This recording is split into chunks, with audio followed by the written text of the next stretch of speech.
mulailah kemudian menyentuh sesuatu yang haram. Mula-mula minuman biasa-biasa, setelah itu minum-minum, setelah macam-macam dan sebagainya. Apa yang terjadi? Karena larut dalam kekuasaan lupa, akhirnya sisi lain dari Eropa yang merasa orang Islam mengambil wilayahnya. Akhirnya mereka menyiapkan serangan, kumpul, dipelajari, dilengkapi senjata dan sebagainya, diinstruksikan. Maka yang terbesar adalah menyatunya dua faksi, yang satu dipimpin oleh seorang bernama Ferdinand, dan yang kedua seorang ratu bernama Isabella. Menyatulah dua kekuasaan raja besar ini, dua kekuatan, lalu mereka kemudian bersekutu, menghancurkanlah kemudian sisa terakhir, ya, kejayaan umat Islam di Spanyol yang berpusat di Granada. Maka dihancurkan habis. Habis. Selesai semua. Yang paling dahsyat, ini yang paling memilukan, setelah semua kemudian dikeluarkan, tadinya ditipu dulu. Ini luar biasa. Jadi masuk ke raja yang terakhir, dikatakan kepada keponakannya, kalau kamu bisa mengeksekusi paman kamu ini, ya, maka kami akan berikan Granada, kamu aman. Ya, karena kekuatan kami lebih besar. Maka apa yang terjadi? Dia kemudian membawa senjata, membunuh pamannya. Setelah dibunuh, ternyata dia dieksekusi juga. Ya, apa jawabannya? Lihat, paman sendiri aja dibunuh, apalagi kita yang tidak punya kekerabatan dengan dia. Maka dieksekusi orang ini, habiskan semuanya, dan penduduk Spanyol, Andalusia yang muslim pada saat itu dipaksa. Anda pindah keyakinan pada saat itu, pindah keyakinan, kalau tidak kami eksekusi. Maka tidak sedikit kemudian yang dieksekusi. Antum silahkan cek dalam sejarah. Ada yang dimasukin ke roda, diikat begini di roda, rodanya diputar, habis semua tulang-tulangnya. Ada yang kemudian kepalanya dipancung, ada yang kemudian ditombak dari bawah sampai dengan ke atas, disimpan. Jadi dilukiskan darah umat Islam itu sudah masuk sampai dengan ke tumit pada saat itu, menyebar. Ya, luar biasa. Habis sampai disebutkan kemudian lautnya memerah, ya, sungai-sungai memerah, itu ilustrasi untuk menunjukkan banyak yang dibantai pada saat itu. Ya, singkatnya terjadi perubahan besar-besaran, diambil alih kemudian kekuasaan, naiklah kemudian pada saat itu terkhusus adalah Paus Alexander yang ke-6. Paus Alexander yang ke-6.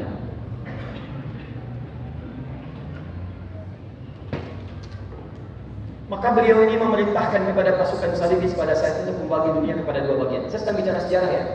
Ya, kalau nanti ingin didiskusikan silakan. Kita masing-masing punya argumentasi, punya data. Di sekarang kita tidak sedang menyoal sesuatu golongan, ormas atau keyakinan, tidak, kita bicara sejarah. Ya, jadi kalau bicara sejarah, kita buka data yang objektif dan tanpa menyoal siapapun, kita buka data. Jadi kita perbaiki hal-hal yang kurang jadi lebih baik. Paham ya? Nah, jadi kalau nanti ada yang keberatan misalnya, Ustaz tidak demikian, oh boleh kita duduk sama-sama kita diskusi. Ya, tapi syaratnya adalah diskusi dalam keadaan tenang, damai, tetap menjaga persatuan dan kesatuan kita. Yang penting kita membuka sejarah di masa lalu untuk diperbaiki di masa kini. Jelas? Sekarang lihat baik-baik. Paus Alexander ingin membagi dunia kepada dua bagian. Begitu. Satu, barat. Dua, timur. Berdasar terbit dan terbenam matahari, timur dikenal. Begitu. Timur diserahkan urusannya kepada Portugis. Barat diserahkan urusannya kepada Spanyol. Apa yang disiapkan? Dua yang paling utama. Satu, pasukan bersenjata untuk melakukan ekspansi ke wilayah-wilayah dunia di bagi dua ini. Mulai ekspansi. Dua, misi. Ya, untuk menyebarkan keyakinan baru ke wilayah-wilayah yang belum terjangkau dengan misi. Ada tambahan yang ketiga untuk menyukseskan ini. Tidak mudah datang tiba-tiba untuk mengekspansi. Mungkin akan ada perlawanan, tidak mudah ditaklukkan. Maka dibuatlah divisi yang ketiga yang benihnya sudah disiapkan sebelum terjadi penaklukan itu. Apa benihnya? Teman-teman sekalian, ini yang disebut dengan orientalisme. Gerakan orientalis. Apa gerakan orientalisme ini? Gerakan orientalisme ini gerakan menghimpun orang-orang terpelajar yang hebat-hebat, yang punya daya pengetahuan kuat, ingatannya kuat, daya pemahamannya cepat. Maka diimpun mereka ini untuk mempelajari ketimuran dan Islam khususnya. Ya, pelajari ini tentang Islam, referensi Islam, Al-Quran, hadis, fikih, macam-macam, sampai dikuasai. Kenapa? Karena ini punya pandangan setelah kumpul ini, ya, setelah kumpul ini terjadi pada tahun 1494. 1494 dikenal dengan perjanjian Tordesillas. Ya. Kemudian diamati, ini kan yang bisa memajukan Spanyol, menaklukkan kemudian Rodrik dan pasukannya pada saat itu kan cuma orang Islam. Orang Islam yang punya tuntunan untuk kebangkitan. Orang Islam yang punya tuntunan untuk kemajuan. Orang Islam yang punya tuntunan untuk kemaslahatan. Yang paling menarik, ini harus dimunculkan divisi ini. Divisi yang khusus mengkaji keislaman. Yang punya dua tujuan. Tujuan pertama, ambil hazanah-hazanah keislaman yang hebat-hebat. Untuk mengembangkan wilayah-wilayah di barat. Ya, di wilayah-wilayah ini. Yuk kembangkan, ambil. Maka setelah ditaklukkan Granada tadi, diambillah kemudian semua hazanah-hazanah keislaman. Kitab-kitabnya, penemuan-penemuannya, macam-macamnya. Itu dibawa ke barat, diterjemahkan, digali, dan dipraktekkan di lingkungan mereka. Makanya sampai sekarang kemudian kemajuan-kemajuan yang dicapai, kalau Anda cek kembali, itu sumbernya, akarnya, itu akan mengakar kepada penemuan-penemuan orang Islam. Gak percaya silahkan. Sekarang sudah banyak dibuka. Banyak dibuka.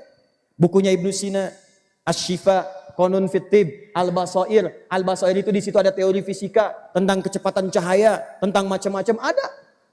Ya, tentang atom. Sekarang disebutkan John Dalton penemu atom, padahal yang menemukan atom pertama kali Jabir bin Hayyan. Ketika menganalisis kemudian besi, baca Al-Qur'an surah ke-57 ayat 25 sampai 26.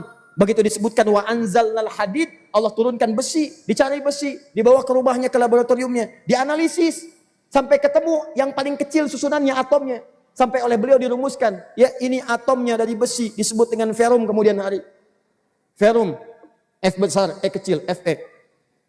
Dari ferum ini nomor atomnya berapa? Sesuai dengan nomor ayatnya, 25 sampai 26, nomor atomnya 26. Atom ini supaya stabil di ilmu kimia ada isotop namanya, untuk menjaga kestabilan atom. Isotop yang paling stabilnya 57. Ada 4, 55, 56, 57, 58. Yang paling stabil 57 isotopnya. Teman-teman, surah ke-57 ayat ke-26. Tuh. Dibawa ke barat kemudian, dirubah. Siapa penemunya? John Dalton. Al-Basair menganalisis Ibnu Sina di situ. Surah Al-Ma'arij dengan surah kemudian ke-32 As-Sajdah. Ditemukan malaikat naik turun ke langit, ke bumi. Ya, setiap naik turunnya seharinya sama dengan 1000 tahun. Maka dikeluarkan oleh Ibnu Sina hitungannya. Malaikat diciptakan dari cahaya, di hadis riwayat Muslim. Maka ketika naik turun pasti dengan kecepatan cahaya. Maka diturunkan bilangan-bilangannya, ditemukan oleh Einstein di kemudian hari. Diramu, dirakit, dipelajari. Sampai Einstein menjadi jenius. Sampai mengeluarkan kemudian teori dikenal dengan I sama dengan MC kuadrat. Teori relativitas. Banyak dibawa. Nah, kita itu tidak boleh mengeluhkan. Hak setiap orang kan untuk belajar. Sama dengan kita sekarang di barat maju kita pelajari kan. Kita pelajari. Itu standar biasa saja. Tapi saya mau katakan bahwa ditugaskan orientalis ini pertama untuk menerjemahkan, membawa semua hazanah keislaman. Bawa. Yang bagus-bagus kembangkan. Itu sah secara hukum. Tapi yang kedua, ini yang mesti Anda tahu. Yang orientalis ini ditugaskan untuk mendalami semua tuntunan dalam sumber-sumber keislaman. Termasuk Al-Quran, termasuk hadis, termasuk fikih. Kemudian ditugaskan bukan cuma mendalami. Bagian terakhirnya tanamkan racun di dalamnya. Bikin umat Islam itu menjauh dari Quran. Buat mereka ragu terhadap Quran. Kalau bisa, tanamkan pada mereka Al-Quran bukan firman Allah. Al-Quran itu produk budaya. Tanamkan pada mereka hadis itu tidak ada. Hadis itu baru dibuat 200 tahun setelah Nabi wafat. Nah, pernah dengar uraian ini? Ah, itu orang terlambat tuh. Dia cuma copy paste.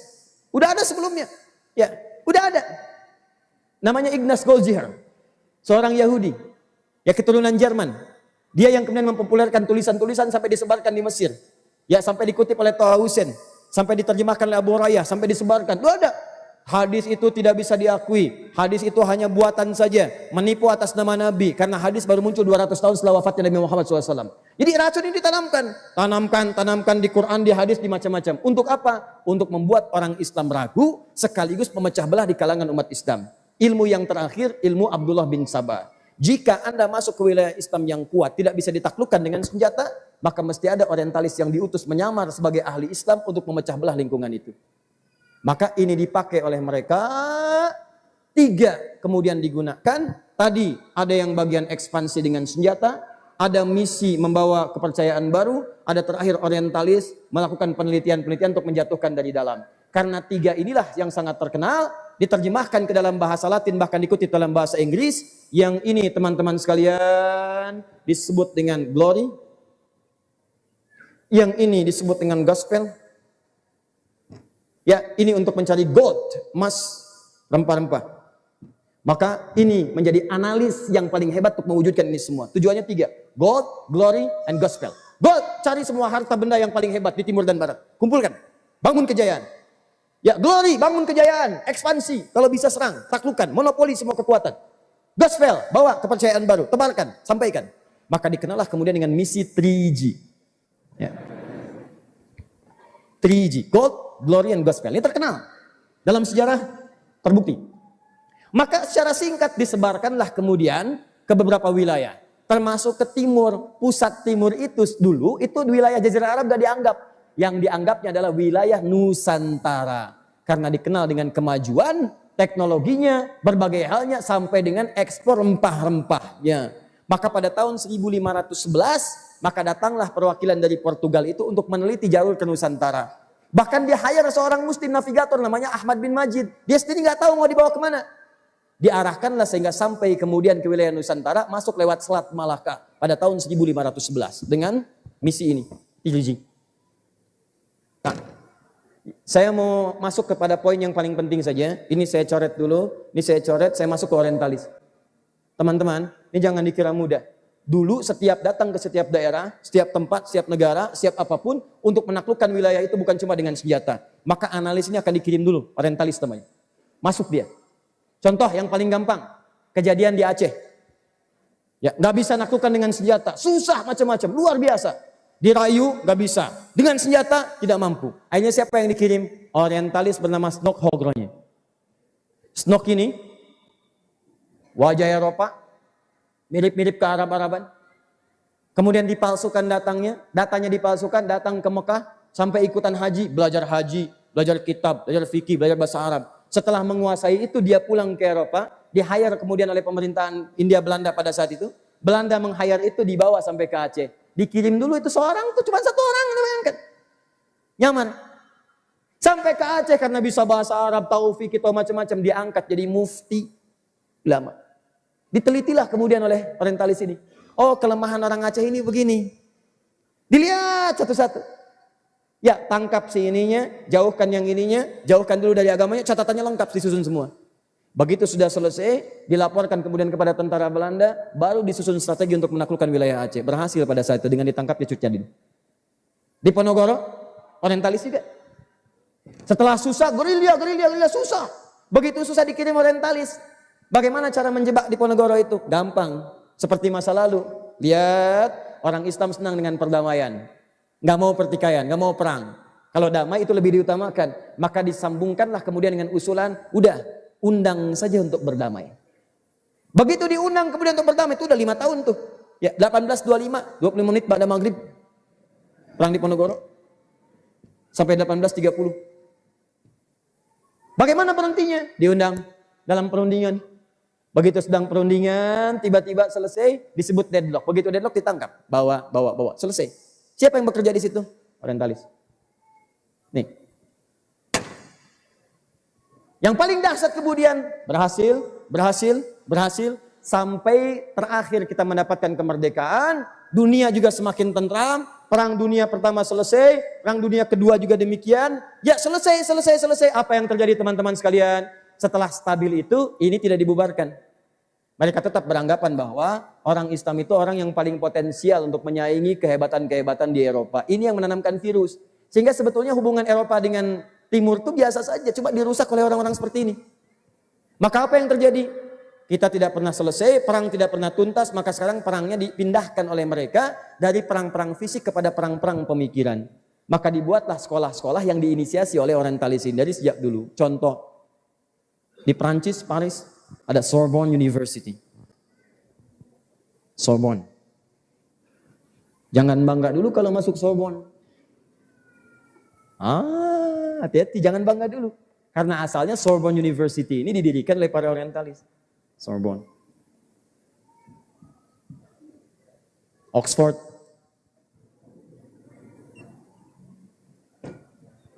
Leiden University di Belanda, sampai ke Nijmegen, McGill di Kanada. Banyak. Sekarang Amerika juga bikin, di Harvard ada jurusan Orientalisme, sebagiannya di Dirasat Islamiyah, studi Islam. Di Italia ada, ya di beberapa tempat dikembangkan. Walaupun tidak semua jurusan di kampusnya mengarah ke Orientalisme, tapi ada bagian tertentu di situ yang dipusatkan melihat bakat-bakat mahasiswa. Ditarik mahasiswa Islam ke situ dari negara-negara Muslim yang pintar-pintar, dibawa. Sebab kalau yang dididiknya orang-orang langsung dari sana nggak akan bisa diterima. Tapi kalau yang dibawa orang pesantren, lulusan pesantren, lulusan kampus Islam, dapat beasiswa, pergi ke luar negeri, yang tadinya nggak bisa nyebrang jalan, nggak bisa naik jembatan, sekarang naik pesawat, ke atas ya, mulai bangga, mulai statusnya naik, mulai kemudian masuk ke kampus-kampus yang dimaksudkan, dimasukkan ke dalam jurusan khusus. Apa jurusannya? Jurusan studi Islam, jurusan ketimuran, jurusan pemikiran, jurusan bedah hadis, jurusan bedah Quran. Ini aneh nih, ada jurusan fikih, belajar fikih kepada orang yang tidak pernah ngerti fikih. Belajar sholat kepada orang yang tidak pernah sholat, kan aneh. Belajar Quran kepada orang yang tidak beriman, aneh. Harusnya kalau mau belajar sholat, belajar fikih, belajar ke pusatnya, datang ke Timur Tengah. Belajar ke Madinah, belajar ke Mekah, belajar ke Libya, belajar ke Tunis, ke Maroko. Ini datang ke tempat yang tidak pernah mengajarkan nilai keislaman. Mereka aja nggak sholat, kenapa ente belajar fikih sholat ke situ? Di mana cara berpikirnya? Sholat aja enggak, belajar fikih sholat. Yakin dengan Quran aja, tidak baca Quran aja enggak. Dalam arti mengimani Quran, belajar Quran ke situ. Makanya ketika belajar di situ, pulang-pulang jadi pada konslet. Orang belajar Islam supaya makin yakin dengan Islam. Dia belajar Islam pulang-pulang. Semua agama sama. Menuju Tuhan yang sama. Cuman caranya beda-beda. Oh. Pulang-pulang mengatakan Quran itu produk budaya. Allahu Akbar. Abu Jahal aja. Abu Jahal. Abu Lahab.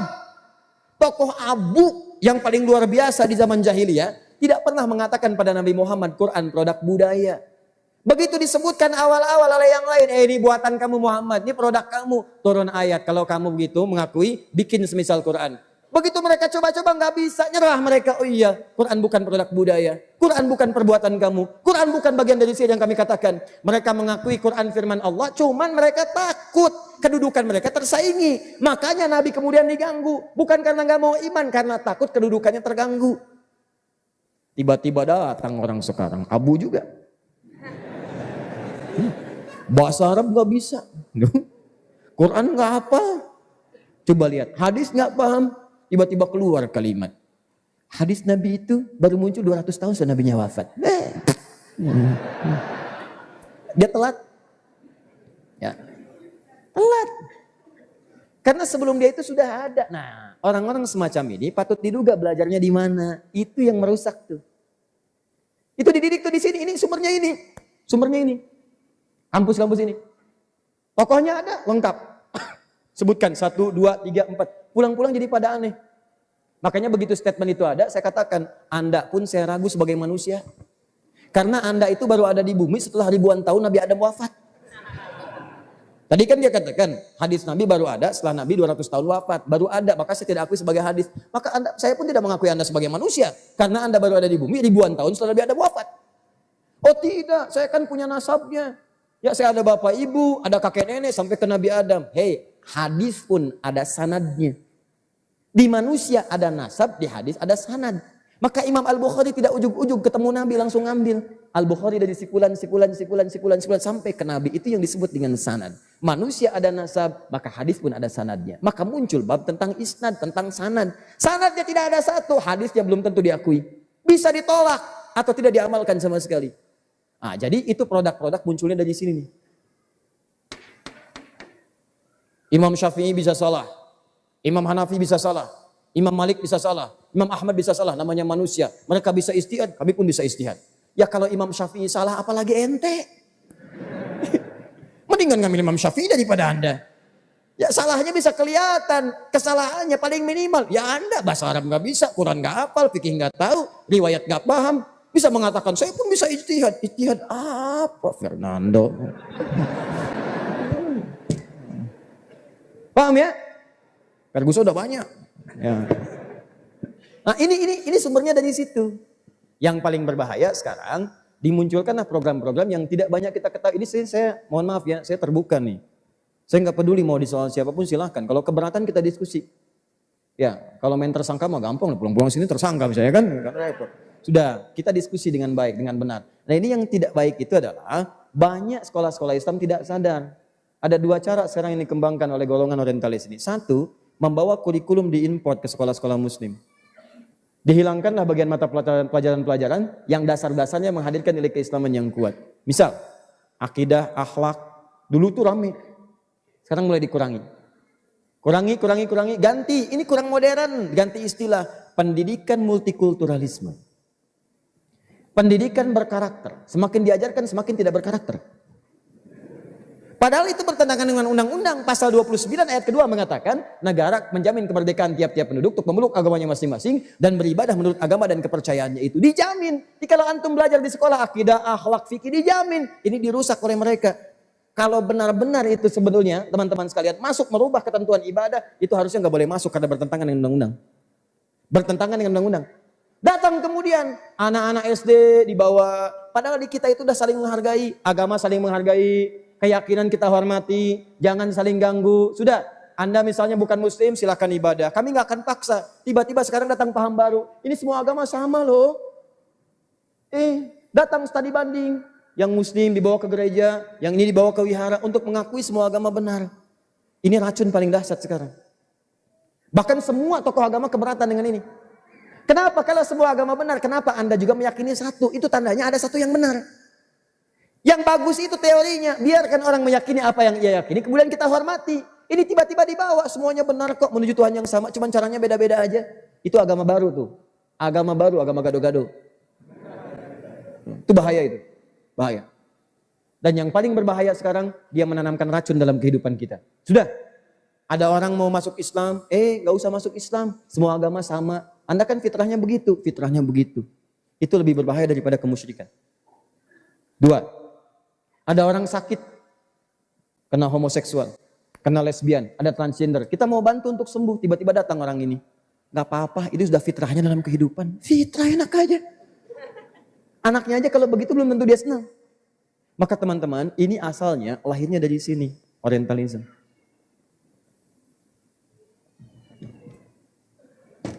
Kalau kurikulumnya nggak bisa masuk, anak-anaknya yang keluar. Pertukaran pelajar. Bawa dari pesantren ini, senang. Bawa ke Amerika, bawa ke Kanada, bawa ke Belanda, bawa ke macam-macam. Lihat kampusnya di mana. Kalau kampusnya bagus untuk peningkatan bahasa, untuk macam-macam silahkan. Tapi ketika masuk tiba-tiba pulang memandang semua agama sama. Tiba-tiba pulang kita harus toleransi dalam ibadah pada yang lain. Dalam arti salah pemahamannya. Kalau toleransi umat Islam gak usah diajarin. La ikraha fiddin, jangan paksa. Lakum dinukum waliyadin, hormati orang lain, selesai. Ini tiba-tiba toleransinya datang ke tempatnya, ikut azan di tempat agama lain. Ngapain Anda azan di situ? Sampai masjid gak ada yang azan. Sholawatan di tempat agama lain. Untuk apa? Ini kan pada akhirnya tidak menghadirkan suasana yang bagus. Siapa tokoh yang paling bertanggung jawab? Orientalis. Ini dia. Ini yang membuat kekacauan di muka bumi. Di antara sumber, ini saya belajar setahun. Ya, termasuk dipertemukan dengan tokoh-tokohnya. Itu ada tokoh-tokoh, termasuk dulu itu ada orang-orang yang tokoh-tokoh Islam dibawa. Begitu dibawa di brainwash, cuci otaknya. Ya sampai ada tokoh besar lah, nggak usah saya sebutkan namanya. Itu yang sekarang sering dikutip oleh orang-orang liberal dan sebagainya. Itu saya bertemu sebagian dengan tokoh-tokohnya. Itu di hadapan kami, ada yang sudah hafal Quran, hafal banyak hadis, tiba-tiba pindah dengan pemahaman seperti itu hilang Quran dengan hadisnya. Begitu kita diskusi, menyebutkan qul huwallahu ahad itu tidak sempurna. Lompat-lompat ayat sampai banyak yang istighfar. Di satu sesi dalam keadaan yang tenang beliau mengatakan, kalau sudah benar dengan ketentuan itu, antum berpegang teguh aja, jangan coba-coba masuk ke lingkungan ini. Kalau sudah masuk, sulit keluarnya. Tuh kalimatnya. Kalau sudah masuk, sulit untuk keluarnya. Nah, kami belajar selama setahun. Ini kitab utamanya. Ini di kitab ini diterangkan dari mulai asal mula orientalism, tokoh-tokohnya, kampus-kampusnya, tempatnya di mana, kapan mereka kumpulnya, berapa kali setahun sidangnya, tempatnya ada di mana, kampusnya di mana saja, perwakilannya seperti apa saja, sampai tokoh-tokohnya. Sampai ini tokoh dunia muncul di sini semua yang sering dikutip oleh orang-orang liberal sekarang, orang-orang sekuler dan sebagainya. Ya, ini ada di sini semua. Saya langsung belajar dari penulisnya. Ya, Profesor Dr. Muhammad Fathullah Zayyadi. Kita belajar dari sini langsung. Ya, setahun kami belajar dan setiap disebutkan nama kalau masih hidup diundang tokohnya. Itu dahsyatnya kampus dakwah Islamiyah dulu. Jadi kalau ada orangnya langsung diundang supaya kita tahu. Ternyata banyak juga yang tidak punya kemampuan bagus, itu kerja tim di belakangnya, timnya kompak. Dia begitu ingin data, kerjakan, sampaikan, baru ditelusuri. Nah ini teman-teman termasuk yang menghadirkan kekacauan di Nusantara kita sampai kemudian kita kesulitan mendapatkan kemerdekaan pada masa itu. Tokoh-tokoh ini yang muncul, datang.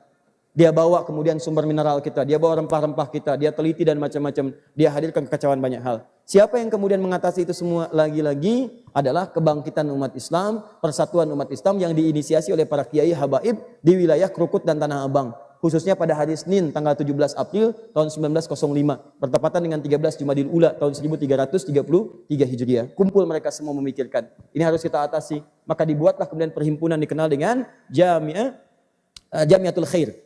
Jamiatul Khair dibentuk, setelah itu kita harus perbaiki cara belajarnya. Kita harus undang seorang syekh yang hebat. Maka diundang seorang syekh utama, itu berasal dari Sudan.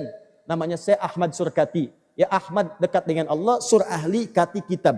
Seorang ahli kitab, sarjana hebat dan seterusnya. Sedang belajar kemudian di Ummul Qura, di Mekah. Maka diundang 6 tahun setelahnya. Tahun 1911 baru datang ke Nusantara. Maka kumpul para ulama kita. Termasuk yang dari Jogja, Syekh Ahmad Dahlan datang, pendiri Muhammadiyah.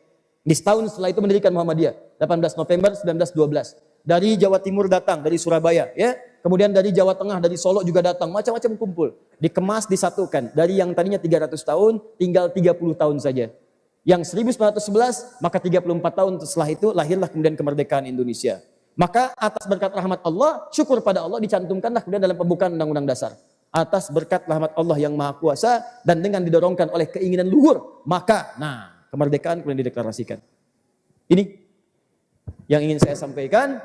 Apa kaitan dengan tantangan dakwah? Tadi saya uraikan. Setiap kita itu dai. Setiap kita berdakwah di lingkungan masing-masing. Suami berdakwah kepada istri. Ayah ibu berdakwah kepada anak. Ya, kita tetangga dakwah kepada tetangga. Di kantor kita berdakwah, ustadz kita berdakwah. Nah, tantangan orientalis ini menghambat dakwah kita berlanjut karena mereka membawa racun dalam kehidupan. Apa di antara racunnya? Pemikiran-pemikiran yang sekarang sudah masuk bahkan ke ranah sekolah-sekolah kita. Silahkan antum cek teman-teman sekalian. Dulu kita masukkan anak ke pesantren ada akidah, ada akhlak. Coba lihat sekarang jam pelajarannya. Siapa di belakang itu yang kemudian membuat, mendesain dan sebagainya. Dulu kita mudah mengatasi anak-anak itu datang mengaji dan sebagainya. Tuh lihat sekarang apa yang terjadi. Pengajian-pengajian maghrib untuk anak-anak mulai kosong. Ya. Apa yang diisi oleh mereka? Masuk mulai film-film. Masuk film-film ini, film-film itu, film-film macam-macam dan sebagainya. Mulainya mengenakan ini, mengenalkan itu, pada akhirnya itu selalu ditayangkan pada jam-jam yang paling utama, prime time. Silahkan cek. Dulu tayangnya paling-paling di waktu-waktu yang pagi. Ya, tiba-tiba setelah populer naik di waktu-waktu sholat, dibenturkan dengan sholat. Dulu Tobot X, Tobot Y, Tobot W dan sebagainya, ya. Itu tayangnya jauh-jauh, sekarang dijadikan jam 9. Anak usia 3-4 tahun suruh nonton jam 9 malam sehingga tidur mereka telat, dirusak pola hidupnya. Ya. Dulu Robokal Poli, ya Embers, Heli dan sebagainya, gitu kan. Nah, tayangnya di waktu-waktu biasa. Begitu maju, munculkan lagi. Ya, itu selalu seperti itu. Anak-anak kita tuh habis. Sama di tingkat level paling tinggi pun itu paham-paham muncul. Paham-paham pemikiran tadi dijauhkan kita dari keyakinan-keyakinan. Dibuat ragu dengan Quran, dibuat ragu dengan hadis, fikih, dibenturkan sampai yang paling baru adalah membuat aliran-aliran yang dengan aliran itu banyak dipecah umat Islam satu dengan yang lainnya. Coba, antum kalau lagi ada libur, senjang, main-main ke MUI, tanyakan ada berapa aliran sesat yang tumbuh kemudian di Nusantara Indonesia ini. Gak usah jauh-jauh lah, Jawa Barat. Silakan cek. Di Jawa Barat aja berapa banyak aliran sesat yang menyimpang. Itu Syekh Hasim Al-Asy'ari, pendiri Nahdlatul Ulama, 31 Januari 1926. Itu beliau menulis kitab khusus, kitab kedua dari 19 kitab. Namanya Risalah Ahlus Sunnah wal Jamaah. Di situ beliau menerangkan dari halaman 9. Khusus membuat pasal munculnya aliran-aliran sesat yang tiba-tiba datang ke tanah Jawa. Entah dari mana munculnya. Pada tahun 1330 datang aliran-aliran itu. Ada yang bahkan membawa jubah-jubah Islam. Ya, ada aliran yang tidak jelas, ngajarin zikir tapi ninggalin sholat. Ya, ada aliran yang tiba-tiba menyatu dengan Tuhan, ada aliran menjanjikan ini, menjanjikan itu, ada aliran yang tiba-tiba mencela sahabat. Tujuannya apa? Untuk memecah belah kepentingan umat Islam. Habis. Silahkan cek. Yang paling favorit di Jawa Barat itu munculnya nabi baru hampir setiap bulan. Jawa Barat, tiap bulan ada nabi baru. Sekarang yang paling baru di Garut, Sensei. Nabi baru. Dihukum kemudian dicek oleh pengadilan, ternyata sakit jiwa Anda bayangkan. Nabinya sakit jiwa, yang ikutnya bagaimana? Dihukum rehabilitasi, rehab atas biaya negara, dikirimkan kemudian ke Garut, kabupaten nggak sanggup karena biaya 400 juta. Dilimpahkan ke provinsi, belum ada keputusan. Akhirnya karena lama dikirim balik kemudian ke daerahnya, dianggap sakti. Hukum aja nggak bisa ngatasin, katanya ini nabi beneran. Makin gila. Maka orientalis ini supaya abadi ajarannya, maka mereka melahirkan murid anak pinak itu yang disebut dengan sepilis namanya. Saya tanggung jawab dengan pernyataan saya ini, sepilis. Penyakit bahaya nih. Sekuler, pluralisme, liberalisme. Nih, bahaya nih, hati-hati nih. Sekuler memisahkan urusan dunia dengan akhirat. Agama pisahkan dari negara. Dan maaf, jangan bawa-bawa urusan-urusan umum ke masjid. Masjid itu tempat sholat aja. Nah, kalau ada yang begitu, sekuler tuh. Awas, kalau ada orang pernyataan sekarang, udah jangan bawa-bawa urusan umum masyarakat ke masjid. Masjid itu tempat sholat aja. Masjid tempat zikir, jangan urus yang lain. Nggak boleh bicara ekonomi di masjid. Nggak boleh bicara ini itu di masjid. Itu tandanya dia membawa pemikiran sekuler. Itu bahaya. Jelas? Baik. 2, pluralisme. Menganggap semua sama. Ada pluralis, ada pluralisme beda. Kalau pluralis kita hormati, plural itu menghargai keanekaragaman. Kita punya konsepnya, lakum dinukum waliyadin, la ikraha fid din, ada, sudah nggak usah diajarin.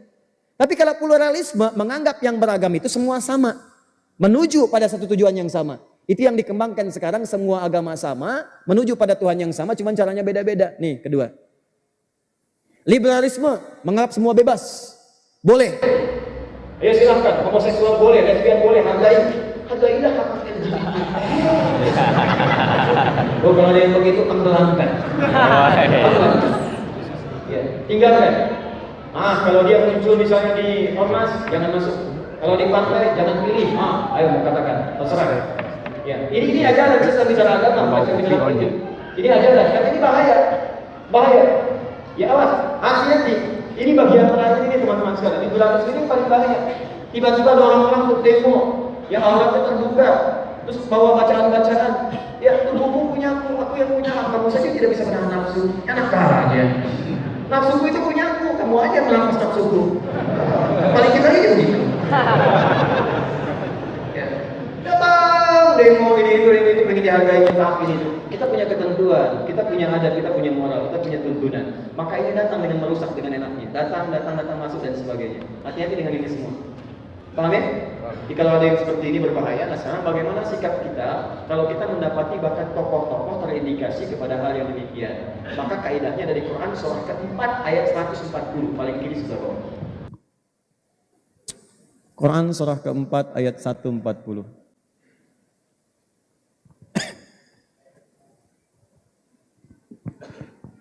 Ini mohon maaf ya kalau terkesan agak tegas karena ini bahaya, lebih bahaya daripada kemusyrikan. Musyrik aja bahaya apalagi yang begini. Ini bahayanya banyak ini. Ya, dan kita mesti sadar ya, pemerintah juga mesti sadar. Ini bukan hanya bahaya untuk memecah belah ke nilai keyakinan, tapi juga bahaya untuk status kebangsaan, untuk persatuan. Ini melanggar banyak Pancasila nih. Kemanusiaan yang beradab kita dirusak dengan menghadirkan orang-orang tanpa adab. Persatuan Indonesia kita dipecah sehingga di Indonesia tidak bersatu. Ya, kerakyatan dipimpin oleh hikmat kebijaksanaan. Ini bijaksana nggak ada, hikmat tidak ada. Ini bahaya, hikmat itu kan diantara maknanya ilmu. Ini merusak pengetahuan. Ya, keadilan sosial bagi rakyat Indonesia. Ini sila ini dipleset-plesetkan. Apalagi yang pertama, ketuhanan yang Maha Esa. Ini bertentangan jelas. Hampir dengan Pancasila bertentangan, dengan Undang-Undang Dasar bertentangan, ini bahaya. Maka kata Allah, lihat Allah berfirman dalam Quran surah ke-4 ayat 140. Kalau Anda menemukan indikasi orang seperti ini, dan dia dari golongan-golongan muslim, di lisannya berkata dia Islam, maka kaidahnya perhatikan baik-baik. Wa qad nazzala 'alaikum fil kitab. Telah tiba ketentuan dalam Alkitab, Al-Quran. An idza sami'tum ayatillahi yukfaru biha wa yustahza'u biha. Jika Anda mendengar orang-orang mulai mengingkari ayat-ayat Allah. Yang dimaksud mengingkari di sini, maaf ya, maaf, ada yang memotong-motong ayat Quran tapi ditempatkan dengan tempat yang tidak benar. Ini kelakuan orang liberal sekarang. Dia potong ayat Quran. Al-Baqarah ayat 62. Paling kiri sebelah atas. Innal ladzina amanu wal ladzina hadu wan nasara was sabiin ya man amana billahi wal yawmil akhir wa amila shalihan lahum ajrum ya inda rabbihim fala khaufun alaihim wa lahum yahzanun. Orang-orang beriman itu orang Yahudi, orang Nasrani, orang-orang penyembah bintang gemintang, bahkan sabiin, benda-benda langit. Maka mereka sepanjang beriman dan beramal soleh itu akan mendapatkan kebaikan-kebaikan dari Allah, berpeluang masuk surga. Disimpulkan oleh mereka, dipotong ayatnya. Nih, ini buktinya pluralisme agama. Orang Yahudi, orang Nasrani, penyembah bintang-bintang, kata Quran pun semua akan masuk surga. Ini buktinya semuanya sama, Tuhan mengakui. Kalimatnya bagus, retorikanya menarik, kata-katanya cantik. Persis seperti ketentuan di Al-Baqarah ayat 204. Paling kiri sebelah atas. Kata Allah, wa minan nasi may yu'jibuka qawluhu fil hayatid dunya wa yushidullaha ala ma fi qalbihi wa huwa aladul khisam. Hei, kata Allah, hati-hati. Ada sebagian manusia kamu akan dapatkan. Kalau bicara, kata-katanya cantik. Kalimatnya menarik. Retorikanya bagus. Kadang-kadang dia ngutip ayat-ayat Allah. Dipotong-potong oleh dia. Kata Allah, hati-hati. Ini musuh yang paling bahaya. Dan yang paling dahsyat kata Al-Quran, orang ini orientasinya dunia. Kata Quran tuh, Allah gak mungkin dusta. Fil hayatid dunya. Jadi orang ini gak ada kepentingan. Dia tuh gak ada kepentingan dengan persatuan. Hanya di lisan aja. Nggak ada kepentingan dengan perdamaian. Cuman di lisan aja kalimatnya manis. Yang paling penting kata Quran itu, sebetulnya tujuan utama orang-orang ini hanya dunia, materi. Hidup bisa tampil lebih mewah. Rekening bisa lebih besar lagi. Kendaraan bisa lebih mewah lagi. Hampir tidak ditemukan, hampir tidak ada, jarang yang sifatnya ideologis itu jarang. Pada akhirnya materi yang dikejar. Begitu rekeningnya terputus, kerannya nggak ada, transfernya macet, maka berhentilah semua aktivitas itu. Kalau Anda menemukan yang seperti ini kata Quran, apa yang dilakukan? Wa yustahza'u biha. Atau yang kedua, dia sih tidak mengambil ayat Quran. Dia tidak memalsukan ayat Quran, tidak motong-motong. Tapi yang dia kerjakan mengolok-ngolok ayat. Ayat diambil, ditempatkan pada yang tidak benar. Tiba-tiba bikin status, bikin meme di media sosial. Ayat dipelintir, ayat diolok-olok. Tentang hijab misalnya, tiba-tiba digambarkan. Seorang perempuan mengenakan hijab sedang mencuri, disalahkan hijabnya. Oh ternyata ayat hijab sudah tidak kontekstual lagi ya sekarang. Toh yang mencuri juga pakai hijab. Tuh. Bikin kaidah-kaidah, kaidahnya dipelesetkan. Pakai ilmu mantik dengan menggunakan logika yang salah. Dibuat, mengolok-olok Islam. Nih pilih mana? Kalau ada yang pertama orang Islam tapi koruptor. Yang kedua non muslim tapi jujur, pilih mana? Oh kan? Udah kena jebakan. Batman aja gak begitu menjebaknya. Batman tuh gak pernah begitu. Orang bilang jebakan Batman, ini jebakan orientalis nih. Nih, pilih ini. Muslim, koruptor. Non-Muslim, jujur. Kalau ada pilihan seperti ini, satu, Muslim tapi koruptor, dua, non-Muslim tapi jujur, pilih mana? Tuh. Ini yang seperti ini, pertanyaan yang salah tidak menghasilkan jawaban. Ya, ini udah salah logikanya. Tapi dibuat cepat. Dibikin cepat. Persis seperti kasir Indomaret menawarkan pulsa cepat. Begitu Anda bayar, pulsanya sekalian Pak. Jadi tidak membuat Anda mikir. Rotinya Pak, beli 1 bonus 2. Saya ambil bonusnya aja. Nah, jadi dibikin cepat tuh logikanya, seakan-akan kita nggak punya kesempatan mencerna.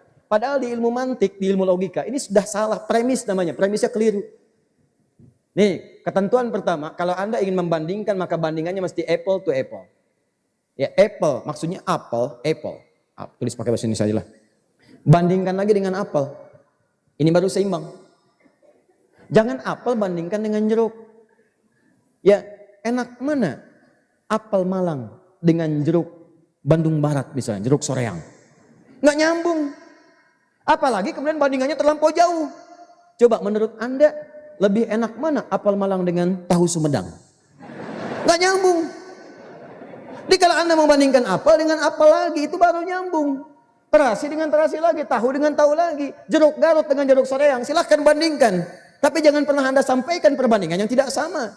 Nah kalau Anda membandingkan muslim yang koruptor, bandingkan dengan non-muslim yang koruptor lagi, baru adil di situ.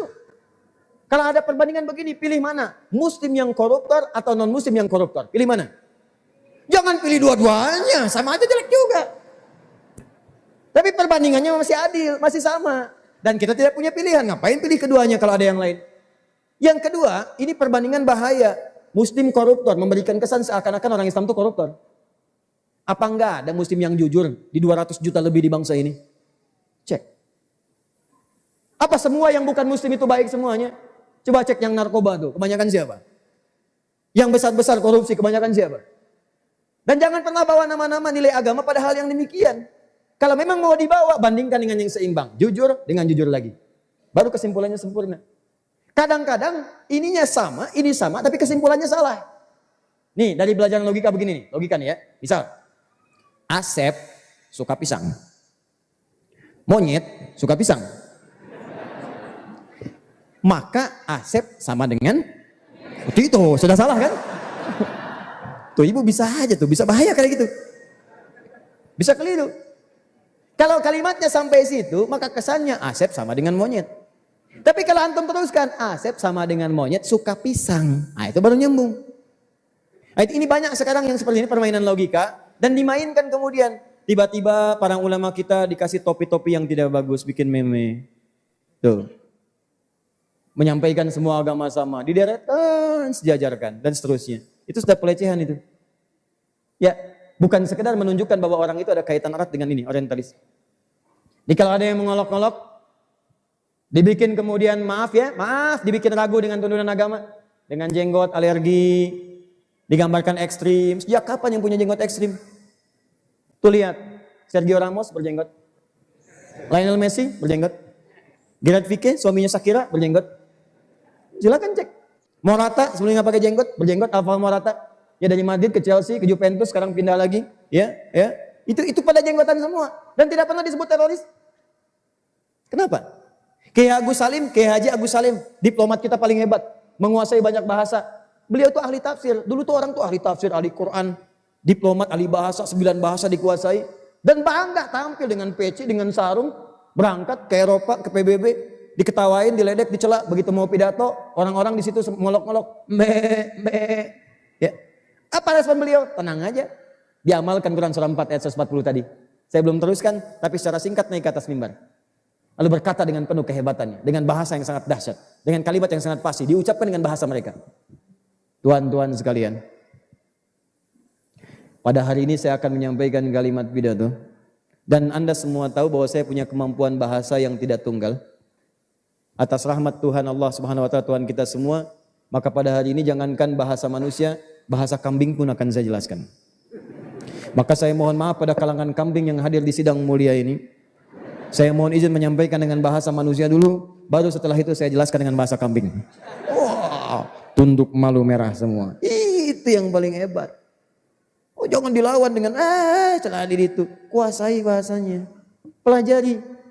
Sehingga ketika ada argumentasi, kita lawan dengan argumentasi lagi. Ya, ini kan nggak seimbang. Itu datang dengan pena, sini datang dengan golok, ya nggak akan nyambung. Ya, ini datang dengan surat tilang, ini datang dengan amukan.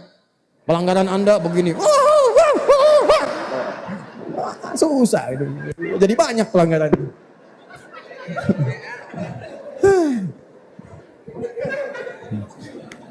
Paham ya? Apa kaidahnya? Fala taq'udu, teruskan ayatnya, belum selesai, teruskan ayatnya. Fala taq'udu ma'ahum. Kalau datang orang-orang seperti itu, mau dia telah jadi tokoh, mau kiai, mau ustadz, mau habib, mau macam-macam, dan insya Allah kalau yang baik-baik tidak ada. Tapi kalau ada, tiba-tiba ada yang ngolok-ngolok, yang macam-macam dan sebagainya, maka jangan dicela. Indah Quran tuh, jangan dicela. Buang-buang energi mencela yang sudah tercela. Tuh, tangkap kalimat ini. Buang-buang energi mencela yang sudah tercela. Kalau udah tahu buruk, ngapain dicela lagi? Buang-buang waktu. Mendingan lisan kita dipakai untuk yang lebih baik, baca Quran, ngapalin ayat, banyak pahalanya. Maka kata Al-Quran, fala taqudu ma'ahum, sudah jangan repot dicela, jangan dihina. Tinggalkan mereka. Kalau ada itu asalnya duduk. Duduk itu sesuatu yang rapat, jangan mendekat kepada mereka. Jadi kalau mereka ngasih ceramah, jangan datang. Kalau nulis buku jangan dibaca. Kalau bikin seminar nggak usah hadir. Kalau ngasih himbauan acuhkan. Ada tokoh agama mengatakan semua agama sama. Ada tokoh mengatakan misalnya yang jenggotan itu semakin bodoh misalnya kan. Ada lagi yang mengatakan misalnya kalau pecinya begini begitu. Ada yang lagi mengatakan gini-gini. Jangan dicela, tidak usah. Kita ini bukan makhluk pencela. Kita bukan makhluk penghina. Yang pertama kata Quran, tinggalkan aja dulu. Ditinggalkan ini bukan ingin membenci. Hatta yakhudu fi haditsin ghairi. Sampai mereka tahu bahwa mereka itu salah. Jadi kita isolasi itu supaya sadar, oh saya salah. Jadi kalau seorang tokoh ditinggalkan umatnya, dia akan evaluasi diri. Oh saya salah nih. Sampai berevaluasi. Begitu dia kembali lagi, silahkan ikuti lagi. Dekati lagi dan sebagainya. Itulah indahnya Islam. Innakum idzam mithluhum. Kalau antum ikuti, antum lama-lama seperti mereka. Ini yang paling bahaya. Di kita itu kadang-kadang ada penyakit cepat kaget, gampang kagum. Bu, cepat kaget, gampang kagum. Ada mall baru, kaget. Itu kan. Ke situ lihat-lihat ke mall. Belanja? Enggak, numpang kagum aja. Cuman foto-foto gitu kan. Nah, itu penyakit tuh. Sama pemikiran begitu cepat kagum. Bikin seminar. Mereka itu dikasih anggaran. Keenakan mereka. Antum yang bikin seminar, antum biayain. Anggaran mereka mah utuh aja. Itu jangan cepat kagetan. Yang seperti itu tinggalin. Tiba-tiba bikin kajian misalnya. Wah. Seorang sahabat yang tidak berhijab. Kaget kita. Padahal kalau dicerna-cerna memang betul sahabat mah gak ada yang berhijab. Ya. Yang ada sahabiah itu berhijab gitu kan. Oh, bikin. Itu udah aneh-aneh. Ya. Seminar tentang ditemukan bukti bahwa Quran itu produk budaya. Wah. Ditemukan bukti ada penyimpangan kesalahan dalam Al-Quran.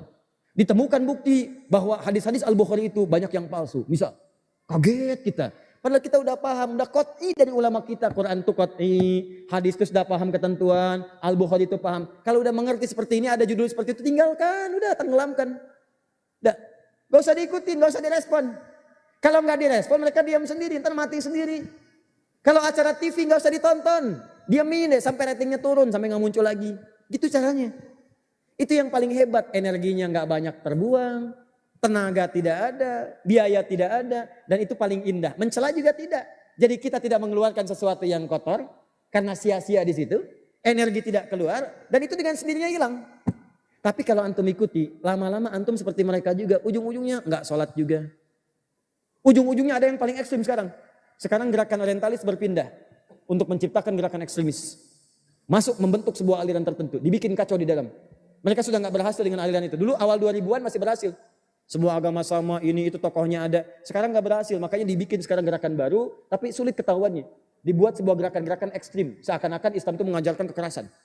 Itu tuduhan masa lalu, tuduhan masa lalu. Tuduhan masa lalunya Islam disebarkan dengan pedang. Tuduhan masa kirinya Islam menyebarkan bom di mana-mana.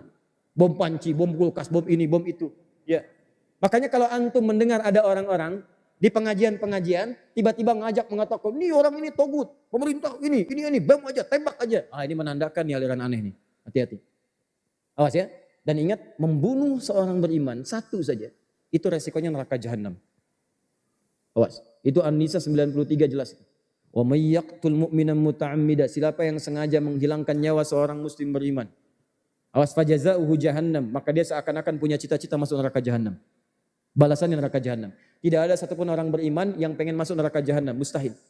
Maka hati-hati ya, kalau ada aliran pengajian begitu, bunuh orang, tembak orang, bom orang gini, itu hati-hati. Kalau nggak ada ketentuan dalam syariat Islam yang benar, maka ini menunjukkan itu aliran menyimpang. Jelas ya? Baik, Ustadz, dia ngajak saya bom. Di mana? Itu di Jalan Toha, Jalan Muhammad Toha. Apakah bom Jalan Muhammad Toha termasuk jihad fisabilillah? Jawab, jihad fisabilillah itu jihad di jalan Allah, bukan di Jalan Toha. Jelas ya? Jadi tinggalkan yang seperti itu, jauhi. Sekarang kita ikuti aja talim-talim yang baik, yang teduh, yang kira-kira meningkatkan iman, takwa, wawasan, dan menjaga persatuan di kehidupan berbangsa kita insya Allah. Siap? Ya, tapi kalau ada yang begini, siapapun dia, tokoh dari manapun itu racun. Ya, tinggalkan, jauhi, jangan dekati. Kalau masih ada yang begitu, maka disebut oleh Allah yang terakhir, Innallaha jami'ul munafiqin. Maka Allah menyebut mereka orang munafik. Muslim, tapi menghancurkan Islam dengan semua tipu muslihat lidah dan pikirannya. Ya, wal kafirina fi jahannam jami'a. Maka di akhir di neraka nanti, dia adalah orang pertama yang akan dibenamkan dalam neraka jahanam. Jadi yang masuk neraka jahanam itu bukan orang kafir duluan, orang munafik yang mengaku Islam tapi menyerang orang Islam dan nilai-nilai keislamannya.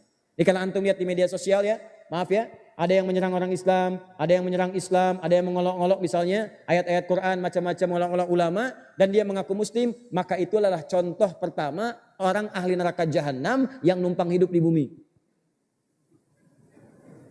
Kita doakan untuk tobat, doakan mendapat hidayah. Kalau dia nggak mau tobat, nggak mau dapat hidayah, memang sudah punya cita-cita masuk ke situ. Ya. Baik, saya kira itu untuk materi yang disampaikan. Ini kitabnya kalau mau dikopi boleh. Silakan, nanti saya coba deh. Ya, saya coba kopikan ini dan saya berikan untuk dokumentasi masjid sebagai bagian dari pelajaran kita. Ini asli Bu, insya Allah. Asli langsung saya dapatkan dari penulisnya dan penulisnya mengajar langsung. Saya belajar dari beliau selama setahun. Ini asli, masih berbahasa Arab tuh. Ya. Bahasa Arabnya pun tanpa harokat. Tuh, itu luar biasa tuh. Jelas insya Allah. Jelas. Jelas tidak bisa dibaca. Nah, nanti kalau ada mau sesi khusus, kita pelajari dari awal. Boleh.